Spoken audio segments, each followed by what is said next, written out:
तुम्हारी त्वचा को देखकर तुम्हारी उम्र का अंदाजा ही नहीं लगता। तुम्हारी तारीफ करने की आदत नहीं गई।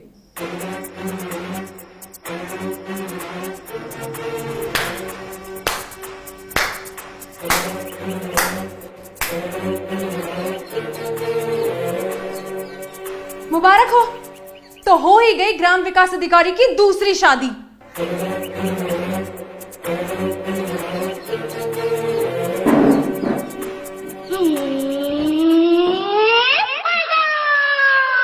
ये कौन है?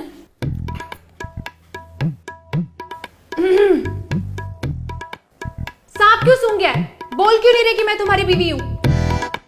ओह भाभी जी नमस्ते। अरे नमस्ते कोई करे तो उसका जवाब भी दिया जाता है। जवाब तो अब तुम्हें देने होंगे, वो भी मेरे कई सारे सवालों के। कौन सा सवाल? कौन है ये? मैं निधि, इनकी बचपन की दोस्त। तुमसे पूछा मैंने? अरे इसमें भड़कने वाली क्या बात है? उसे लगा तो उसने जवाब दे दिया। लगा तो मुझे भी यही था कि तुम बहुत सीधे हो। अब इसमें लगने वाली क्या बात है, वो तो शुरू से ही सीधे हैं। ओहो हो, अभी रही नहीं हो ना साथ में, इसलिए तुम्हें कुछ पता नहीं है। मैं और निधि ज्यादातर बचपन में साथ ही रहते थे और खूब मस्ती किया करते थे। तभी मैं कहूँ सारी मस्ती बचपन में ही कर ली, तभी मेरे लिए कुछ बचा नहीं है अब। क्या मतलब? मतलब ये है कि कभी मुझसे इतनी नरम आवाज में बात करी है? बुरा मत मानिएगा भाभी जी, जहाँ तक मैं देख रही हूँ कि आपकी आवाज में ज्यादा गर्मी है। बुरा जो देखन मैं चला। बस बस बस बस, ये कबीर दास के दोहे बोलने की जरूरत नहीं है। और तुम कब से रह रही हो यहाँ? ये कोई रैन बसेरा नहीं है जो यहाँ लोग रुकने आएंगे। निधि सुबह सुबह आई है। वो मेरे हस्बैंड सीबीआई में है ना, तो वो रेड मारने आए थे, तो मैं उनके साथ ही आ गई। देख रहे हो, एक इनके पति हैं जो रेड मारने भी जाते हैं तो अपनी बीवी को साथ लेके जाते हैं, और एक तुम हो। क्या हूँ है? हर पति एक जैसा हो जरूरी थोड़ी है। सही बात है, और सारी बीवियां भी एक जैसी हो ये भी कहाँ होता है। तुम बहुत तरफदारी कर रही हो। तुम्हारे घर में कभी लड़ाई नहीं होती क्या? नहीं होती, क्योंकि मैं एमएनसी में जॉब करती हूँ ना, और मेरी नाइट शिफ्ट होती है। और लड़ाई तो तब होगी ना जब दो लोगों के पास फालतू का टाइम हो। मतलब क्या है तुम्हारा कहने का? मतलब ये कि हम दोनों के पास फालतू वक्त है, इसलिए हमारी लड़ाई होती है। मेरे पास नहीं, तुम्हारे पास। ये तो बिजी रहते होंगे ना, क्योंकि काम बहुत होता है ऑफिस में। तो लड़ाई क्या मेरी अकेले की वजह से होती है? नहीं नहीं, मैं ही तो हमेशा लड़ाई का बिगुल फूंकता हूँ। चल हट। अरे अब आप दोनों बहस मत कीजिए, आपके चक्कर में चाय ठंडी हो रही है। चाय पी लेते हैं।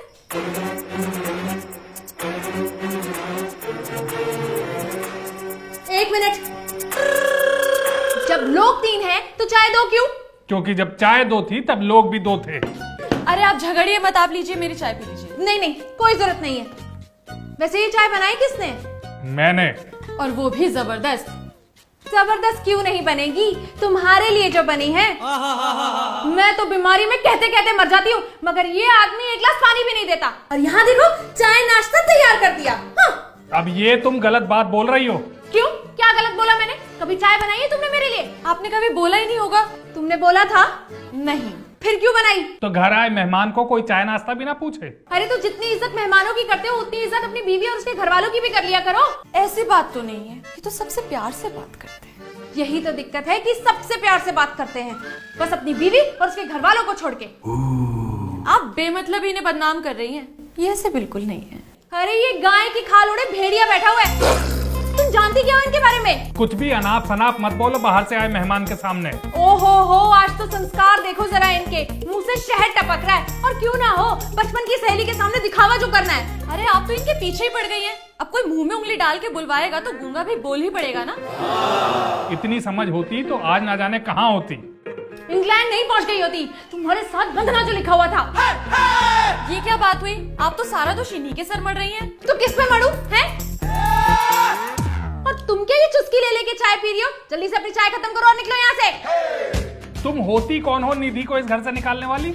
मैं इस घर की मालकिन हूँ, ये घर मेरे नाम पर है। मैं जिसे चाहूंगी वही इस घर में रहेगा, समझे?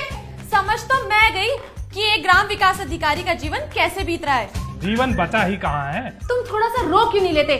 शायद तुम्हें गले ही लगा ले। एक ग्राम विकास अधिकारी कभी नहीं रोता। और ये क्या गले लगाने वाली बात कह रही हो तुम? कुछ कुछ भी बोले जा रही हो, सर पे चढ़ी जा रही हो। ऐसा है, तुम अभी भी मेरे घर के अंदर बैठी हो, इसीलिए आवाज नीची करके बात करो, वरना पता नहीं चलेगा कि कहाँ की कहाँ पहुँच गई। हाँ, यही सब करना ताकि ये जाके अपने पति से कहे और यहाँ पे सीबीआई की रेड पड़ जाए। सीबीआई हमारे पड़ोस की मालती नहीं है जो बिना पूछे कहीं भी आ जाती है। वो दिन गए, अब सीबीआई जहाँ चाहती है वहाँ जाती है, और अब अगली रेड ना तुम्हारे पापा के घर पड़ेगी। बोल देना अपने पापा को, रजाई, कंबल, तकिए जिसमें उन्हें छुपाना हो वहाँ छुपा ले अपना काला धन, बच तो तब भी नहीं पाएंगे। अरे जा जा, क्या रेड करवाएगी तू, आई बड़ी। और तुम क्यों चुप हो? खुशियां मनाओ, लड्डू बंटवाओ, मेरे पापा जेल से जा रहे हैं। अरे तुम कोई अच्छा दिमाग का डॉक्टर देख लो और उसे दिखा लो, मेरा सर मत खाओ। देखो, मैं तुम्हें बता रही हूँ, अगर मेरे पापा को कुछ हुआ ना तो मैं ना तुम्हें छोड़ूंगी ना ही उस निधि को। तो क्या पड़ी थी तुम्हें आज आने की? 2 दिन रुक के नहीं आ सकती थी? हाँ हाँ, ताकि तुम सीबीआई लेके सीधा मेरे घर पहुंच जाते और मेरे पापा की इज्जत की धज्जियां उड़ा देते। ये नजरें क्यों चुरा रहे हो? बात करो मुझसे। नजरें नहीं चुरा रहा, बैग ढूंढ रहा हूँ। दफ्तर के तुम्हारे मौसा जाएंगे? अरे ये बच्चे कहीं से निकलने की जरूरत नहीं है। जो निधि नाम की आफत लेकर गए उसका इलाज करो पहले।